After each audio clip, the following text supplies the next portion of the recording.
Today's topic is what do you do when you get hiccups? You drink some water, inhale, breathe out, and relax for some time and it gets off, right? But here is an hilarious case where the common hiccups turns out a man to land in a hospital. Let's see the story.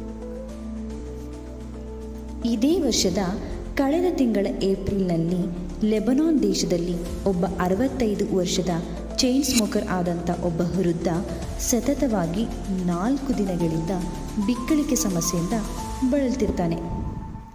ನಂತರ doctor ಬಳಿ ಬಂದಂತಹ ವೃದ್ಧನಿಗೆ doctor ನಗಾಡ್ತಾ ನೀರು ಕುಡಿಸ್ತಾರೆ. ಆದರೆ ಅದು ಕಡಿಮೆ ಆಗಲೇ ಇಲ್ಲ. ಇದಕ್ಕೆ ಸಂಬಂಧಪಟ್ಟ ಸ್ಕ್ಯಾನಿಂಗ್ ಮಾಡಿದಾಗ ಡಾಕ್ಟರ್ಗೆ ಒಂದು ಆಶ್ಚರ್ಯವೆಂಬಂತೆ ವೃದ್ಧನ ಸ್ಕ್ಯಾನಿಂಗ್ ರಿಪೋರ್ಟ್ನಲ್ಲಿ ಧೂಮಪಾನದ ಸಲುವಾಗಿ ಅವನ ಶ್ವಾಸಕೋಶ ಹಾಳಾಗಿರುವುದು ಕಂಡುಬರುತ್ತದೆ.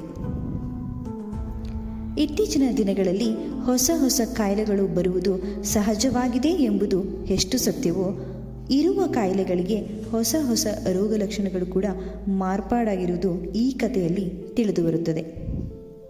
ಹಾಗಾದರೆ ಇನ್ನು WHO ಏನು ಹೇಳುತ್ತೆ? ಈ ಗ್ರಾಫ್ ನೋಡಿದ್ರೆ ಬರಬರುತ್ತಾ ಸ್ಮೋಕಿಂಗ್ ಮಾಡುವವರು ಕಡಿಮೆ ಆಗಿರುವುದು ಸಂತೋಷವಾದ ಸಂಗತಿ. ಆದರೂ ವೇಪಿಂಗ್ ಮಾಡುವವರ ಸಂಖ್ಯೆ ದಿನೇ ದಿನೇ ಹೆಚ್ಚುತ್ತಿದೆ. ವೇಪಿಂಗ್ ಅಂದರೆ ಮಾದಕ ದ್ರವ್ಯದ ಹೊಗೆಯನ್ನು ಸೇವಿಸುವುದು. ಅಳಿಯ ಅಲ್ಲ ಮಗಳಗಂಡ ಎಂಬಂತೆ ವೇಪಿಂಗ್ ಅನ್ನೋದು ಧೂಮಪಾನವನ್ನು ಆಕ್ರಮಿಸಿದೆ. ಇಂದು ವಿಶ್ವ ತಂಬಾಕು ವಿರೋಧಿ ದಿನ. ಜಾಗೃತಿ ಮೂಡಿಸುವುದರ ಜೊತೆಗೆ ತಂಬಾಕಿನ ದುಷ್ಪರಿಣಾಮಗಳನ್ನು ಅರಿತು ಆರೋಗ್ಯಕರ ಸಮಾಜಕ್ಕೆ ಸಂಕಲ್ಪ ಮಾಡೋಣ.